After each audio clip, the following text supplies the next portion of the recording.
এখন থেকে স্টুডেন্টদের জন্য কিন্তু দারুণ একটা সুখবর আছে। এখন কিন্তু স্টুডেন্টরাও কোনো প্রকার এনআইডি কার্ড ছাড়া অর্থাৎ জন্ম সনদ দিয়ে বিকাশ অ্যাকাউন্ট খুলতে পারবে। সো আজকের এই ভিডিওতে মূলত সম্পূর্ণ প্রসেসটা দেখাবো যে একজন স্টুডেন্ট কিভাবে তার জন্ম সনদ দিয়ে বিকাশ অ্যাকাউন্ট খুলবে। তার আগে বলছি বিকাশ অ্যাকাউন্ট খোলার জন্য কি কি কন্ডিশন প্রয়োজন বা কি কি জিনিসপত্র লাগবে। প্রথমত হচ্ছে বাবা বা মায়ের নামে সচল একটা বিকাশ অ্যাকাউন্ট খোলা থাকতে হবে। দ্বিতীয়ত হচ্ছে ডিজিটাল জন্ম সনদটা থাকতে হবে। তৃতীয়ত হচ্ছে বয়সটা 14 থেকে 18-র মধ্যে হতে হবে। ওকে, যদি তোমার এই কন্ডিশনগুলো ফুলফিল করা থাকে তাহলে তুমি কিভাবে বিকাশ অ্যাকাউন্ট খুলবা সেটাই এখন দেখাবো। শুরুতেই চলে যেতে হবে গুগল প্লে স্টোরে। প্লে স্টোরে আসার পর এখানে সার্চ বারে গিয়ে তোমাকে লিখতে হবে বিকাশ। দেন বিকাশের অ্যাপসটুকু চলে আসবে, এটাকে ইনস্টল করার পর ওপেন করে নিবা। ওপেন করার পর ঠিক এরকম একটা ইন্টারফেস তোমার সামনে শো করবে। এখন দেখো এখানে একটা অপশন দেখা যাচ্ছে, সেটা হচ্ছে লগইন অবলিক রেজিস্ট্রেশন। জাস্ট এই অপশনটাতে একটা ক্লিক করতে হবে। ক্লিক করার পর একটা ফোন নাম্বার দিতে হবে, অর্থাৎ যে ফোন নাম্বারটা দিয়ে তুমি বিকাশ অ্যাকাউন্টটা খুলবা সেই ফোন নাম্বারটা দিয়ে দিতে হবে। ওকে, আমি ফোন নাম্বারটা দিয়ে দিচ্ছি। ওকে, আমি ফোন নাম্বারটা দিয়ে দিয়েছি। এখন পরবর্তীর পাশে যে তীর চিহ্নটা রয়েছে জাস্ট এখানে একটা ক্লিক করে দিচ্ছি। এখন এখান থেকে অপারেটর সিলেক্ট করতে বলছে, অর্থাৎ তুমি যে ফোন নাম্বারটা দিয়েছো কিছুক্ষণ আগে সেটা কোন অপারেটরের সেটা সিলেক্ট করে দিতে হবে। এটা আমার এটা হচ্ছে বাংলালিংকের, সো বাংলালিংক সিলেক্ট করে দিচ্ছি। তারপরে এখানে দুইটা অপশন দেখাচ্ছে,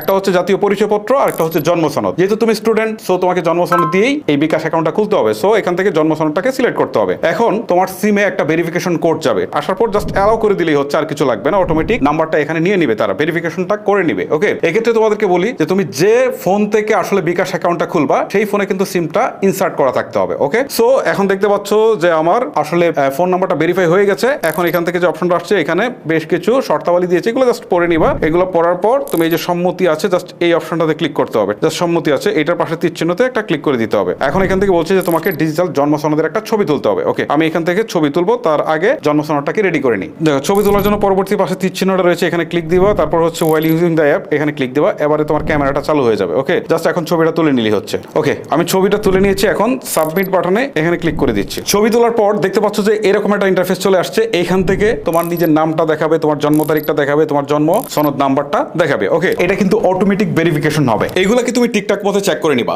যদি দেখো যে তোমার যে নামটা সেটা ঠিকঠাক মতো এসেছে বা তোমার জন্ম তারিখটা বা তোমার সমস্ত ইনফরমেশন গুলো ঠিকঠাক মতো এসেছে, তাহলে তোমার পরবর্তী স্টেপে চলে যেতে হবে। আর না হলে যদি দেখো যে কোনো জায়গায় ভুল আছে, তাহলে তুমি সেটাকে সঠিক করে তারপরে পরবর্তী স্টেপে চলে যাবা। দেন তুমি যে কাজটা করবো, নিচের দিকে পরবর্তী পাশে আবারও যে তীর চিহ্নটা রয়েছে এখানে একটা ক্লিক করে দিবা। দেন এরকম একটা ইন্টারফেস আসবে। এখান থেকে লিঙ্গ সিলেক্ট করতে হবে, পুরুষ হলে পুরুষ, মহিলা হলে মহিলা। তারপর হচ্ছে আয়ের উৎস এটা সিলেক্ট করতে হবে। এটা ডিফল্টে হচ্ছে অভিভাবকের উপর নির্ভরশীল, সেটা সিলেক্ট করা থাকে। তারপর হচ্ছে আনুমানিক মাসিক আয়, এটা একটা জাস্ট দিয়ে দিবা, 2000, 4000, 5000 দিয়ে দিবা। ঠিক আছে, বা ডিফল্টে যেটা আছে সেটা রেখে দিবা। তারপর হচ্ছে পেশা শিক্ষার্থী, এইটুকু সিলেক্ট করে তারপর নিচের দিকে থাকা তীর চিহ্নতে আবারও ক্লিক করে দিতে হবে। ওকে, দেন তোমার সামনে এরকম একটা ইন্টারফেস চলে আসবে। এখান থেকে তোমার বাবা মার বিকাশ অ্যাকাউন্ট নাম্বারতে তথ্য দিতে হবে।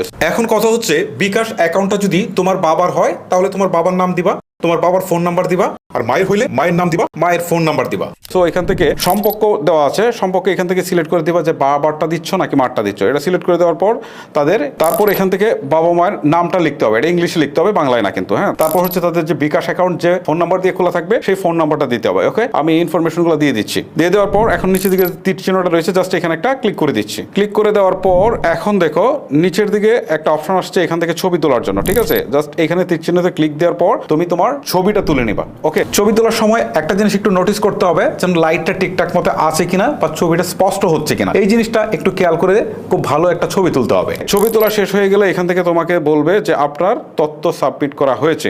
ওকে, তথ্য সাবমিট করা হয়েছে। তথ্য সাবমিট করার পর তোমার কিন্তু আরেকটা কাজ রয়েছে। তুমি যে তোমার বাবা অথবা মায়ের যে বিকাশ নাম্বার দিয়েছো সেখানে কিন্তু তারা একটা কোড পাঠাবে সেই সিমে। এই কোডটা কিন্তু এখানে বসাতে হবে। জাস্ট এই কোডটা এখানে আবার বসাতে হবে। কোডটা বসানোর পর এখান থেকে তুমি জাস্ট হচ্ছে পরবর্তী বাটনের পাশে যে তীর চিহ্নটা থাকবে এখানে ক্লিক করে দিবা। ক্লিক করে দেওয়ার পর এখানে থেকে তোমাকে বলবে যে বিকাশের পিন সেট করতে। এটা 5 সংখ্যার পিন তুমি সেট করে নিবা। ওকে, সেট করে নিলেই তোমার বিকাশ অ্যাকাউন্টটা কিন্তু খোলা হয়ে যাচ্ছে। দেন তুমি বিকাশের অ্যাপসে যাওয়ার পর তোমার ফোন নাম্বারটা দিবা এবং এখন যে পিনটা দিচ্ছে সেই পিনটা দিয়ে তুমি কিন্তু ইজিলি লগ ইন করতে পারবে। সো ভিউয়ার্স, এই ছিল মূলত আমার আজকের ভিডিও। যদি মনে হয় যে এই ভিডিওটি তোমাদেরকে হেল্প করেছে তাহলে ভিডিওতে একটা লাইক করে দিবা আর অন্যদের সাথে শেয়ার করে দিবা, যাতে অন্যরাও যাতে খুব সহজেই স্টুডেন্ট অ্যাকাউন্টটা খুলে ফেলতে পারে। বিদায় নিচ্ছি তোমাদের কাছ থেকে, আমি হিমেল। দেখা হচ্ছে নেক্সট কোনো ভিডিওতে। আল্লাহ হাফেজ।